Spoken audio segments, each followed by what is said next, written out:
gogoogtee. Haadha boontu. Mee wanna san gadi fidi. Mee mashkuuruu xiyya san gadi naa fidi. Damme.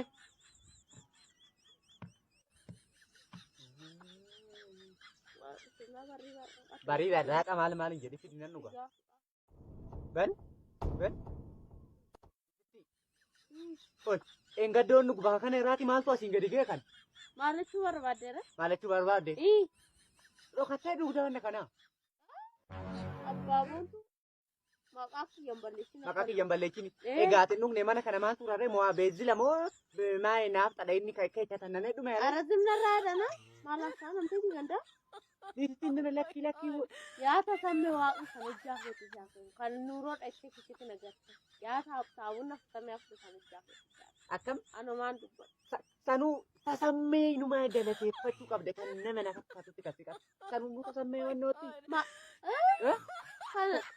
Tasammee waan maalti gootu tasammeen nu argatteeti inuma natu gubate malee mana kanatti maaltu sitti akkadasi narratti quufte.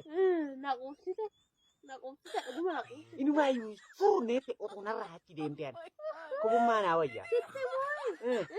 Yoo nafu ani meelaa laati boontu kooti ta'e qabadheen seeraan mijaarsa ergitee na fuute malee si duuban galle mee. Si duuban galle. Afachoo na duuba galuu baatte kanarratti godhachuu qabda. Akkanaa ammaan kan nuroon keetu na gube na gaala. Sin gube natti si gube.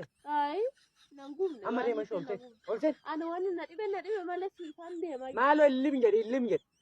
Na hiikeeti. Na hiikeeyyuu sila. Bubbe. Miyaalu gubaa. Miyaa tumte illee na qabbaneeti kunis maakatti nama gubdi biyya.